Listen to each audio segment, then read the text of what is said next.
Des amis psychologues m'ont fait la gentillesse et délicate attention de me transmettre un article paru dans l'Express courant juillet 2025.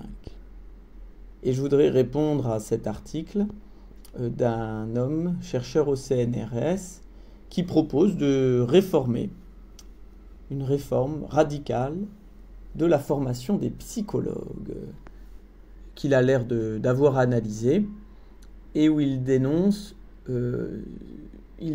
bien sûr la diversité des approches cliniques qui constituent à ses yeux un problème, et il appelle à sélectionner, à distinguer, selon des critères scientifiques stricts, les seuls bons psys et laissant les autres de côté, comme il le conclut dans son article. Ce que je veux montrer ici, bien sûr, c'est au-delà des questions dites de santé publique, et plutôt en nous rapprochant de l'approche analytique, que cet article, bien sûr, charrie avec lui un fantasme identitaire de pureté. C'est un peu dangereux qu'au nom d'une science idéalisée, d'une homogénéisation, que l'on utilise la science à cette fin-là, c'est-à-dire à celle qui va nier ce que la clinique a de plus vivant. Alors je lis dans l'article que son auteur veut garantir la qualité. Il est beaucoup question de garantie dans ces choses-là, c'est-à-dire qu'on manque de garantie, d'après Franck Ramu, on en manquerait pour s'orienter.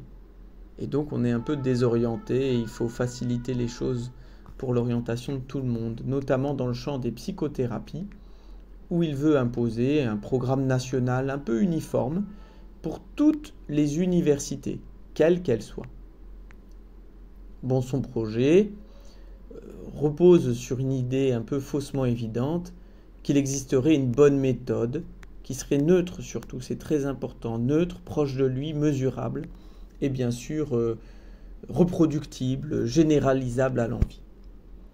Alors évidemment, la psychanalyse, elle est à côté de ce type de volonté, puisqu'elle nous rappelle que la vérité d'un sujet n'est pas dans les statistiques, que la souffrance psychique, c'est pas un objet qu'on mesure, c'est bien plus du côté de l'énigme qu'il s'agit d'écouter. D'ailleurs, Lacan y avait insisté en disant quelque chose d'assez intéressant d'un point de vue logique, parlant du réel, donc de ce qui nous échappe à tous, et même aux sciences, qui ont besoin du réel pour se stimuler. Le réel, c'est ce qui ne cesse pas de ne pas s'écrire. Alors c'est une double négation. Voilà. Et c'est important de la redonner ici. Le réel, c'est ce qui ne cesse pas de ne pas s'écrire. Bon. Donc quelque chose nous échappe, et c'est ce qu'on a souvent de plus précieux finalement. Alors, quand on veut faire de la psychologie, en l'occurrence une science pure, c'est au nom de la forclusion du sujet. Et c'est aussi oublier un peu rapidement qu'il y a toujours un intraitable dans la vie, quelque chose qui n'est pas unifiable. Et c'est pas une position philosophique, mais bien plus du côté de la clinique, qui n'est pas standardisable. La clinique, c'est ce qui nous montre toujours que chaque patient, chaque analysant pour les analystes, recèle en lui-même une pierre d'unicité que l'on ne retrouve pas ailleurs. Or, Ramu, lui, rêve d'un thérapeute interchangeable, qu'il soit normé, standardisé, peut-être même qu'il rêve indirectement que les gens tout entiers soient comme ça, classifiables, ordonnables, dans des catégories générales. On le rappellera, puisque c'est nécessaire peut-être, que la psychologie, c'est pas comme en médecine, et encore qu'en médecine, il faudrait quand même distinguer les choses aussi, c'est pas aussi caricatural, mais un soin psychique, ça ne se délivre pas comme un médicament. Winnicott, pour parler de lui, parce que j'ai envie de parler des psychanalystes pour lui répondre, nous l'avait montré. Et écrit, il disait le soin, si on peut appeler ça, le care pour eux, les Anglais, c'est l'usage de soi-même. Voilà. Et Dolto, en France, elle, insistait plutôt sur le désir du thérapeute, de l'analyste, et sur ce qu'il y a de singulier dans la rencontre toujours renouvelée avec quelqu'un. Donc le soin, c'est pas une méthode, mais c'est une présence vivante, une présence qui appelle la vie. On n'a rien à voir donc du côté de la procédure ou d'une organisation scientifique du soin psychique. Et parfois, dans la clinique, parce que j'ai cru comprendre que Franck Ramu ne pratique pas la psychologie, donc on peut lui dire que dans la clinique, il y a des patients, par exemple, qui se mettent à parler, non pas parce qu'ils suivent des protocoles, mais parce qu'ils rencontrent quelqu'un qui l'accueille au bon endroit. Et la standardisation détruit cette part essentielle. Bon, on a des choses qu'on connaît bien, qui sont même trop lisibles dans le texte de l'auteur, et c'est dommage parce que on aurait aimé un peu plus de nuances, un peu plus de distinction. Or ici, le clivage est défensif et immédiatement lisible. Il y a les bons psys, divisés par Ramu, donc les psys scientifiques, et les autres qui sont suspects. Et il en fait toute une liste, parmi lesquels bien, il y a les psychanalystes, en tout cas les psychologues qui s'orientent de la psychanalyse. Et ce clivage, bon, nous on sait bien qu'il n'a rien de neutre. C'est, pour reprendre Mélanie Klein, un mécanisme de clivage. C'est un mécanisme paranoïde. On expulse le mauvais objet, on purifie, on exclut.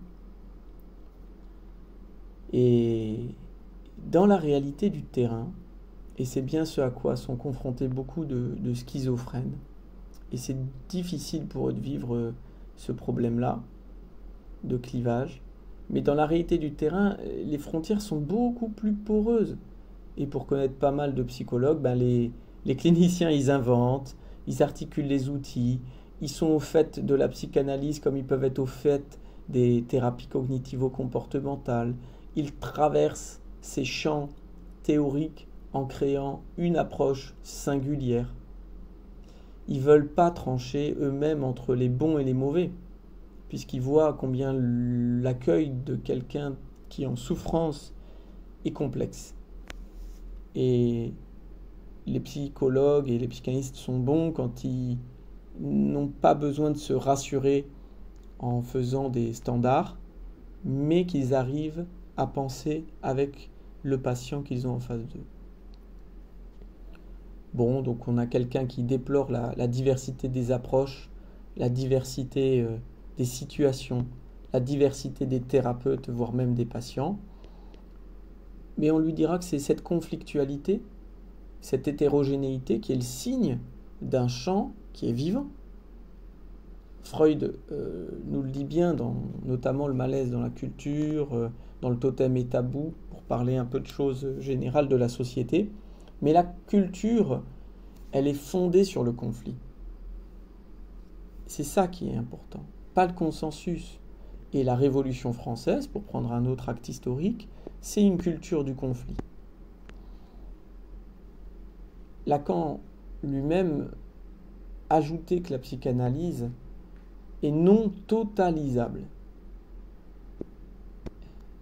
Donc, ce qui est important, ce n'est pas qu'un discours domine les autres, en l'occurrence un discours de la science, mais que c'est la coexistence des discours. Et que le sens, c'est quand on change de discours, qu'on passe d'un discours, pour reprendre les catégories lacaniennes, du discours de l'analyste au discours de l'hystérique, du discours de l'hystérique au discours de l'université, du discours de l'université au discours du maître, etc. Qu'il faut qu'il y ait donc un mouvement de ces discours, une cohabitation de ces discours, un avec tous ces discours-là. Et non pas une exclusion de tous les discours au profit d'un seul, ce qui donnerait une société assez terne, et sans doute une formation des psychologues plutôt décevante, qui ne serait pas assez travaillée par toutes les approches, tous les conflits, toutes les chapelles, toutes les sectes, pour reprendre les termes un peu de Franck Ramu. que personnellement je vois plutôt d'un bon œil toutes ces différences, toute cette invention, tout ce désordre. Bon, alors voilà, il ne s'agit pas d'opposer la science et la psychanalyse, mais simplement de rappeler que la clinique, c'est un art autant qu'une technique qui permet la création de chaque situation, de chaque thérapeute. Et peut-être que finalement, vouloir purifier tout ça, c'est vouloir un peu détruire tout ce qui fait la singularité de ce champ-là, qui a bien besoin de singularité pour s'occuper des singularités qui sont en souffrance. Il faut de la place, il faut du jeu. Bon, donc ici, on pensera que la psychanalyse reste vivante si elle n'est pas corporatiste, si elle est plurielle, si elle est multiple, et non pas un. Voilà. Elle doit être appuyée sur ce grand bavardage, ces grandes discussions. Et nous avons intérêt à écouter ça, cette polyphonie que nous avons à l'intérieur de nous-mêmes. Voilà. L'identité, elle est multiple et non pas unique. Et c'est ce que nous avons à entendre et non pas à faire taire. Bon courage aux psychologues dans ce grand dédale où ils vont trouver de la créativité s'ils ne tombent pas dans l'écueil d'être tous pareils. Voilà.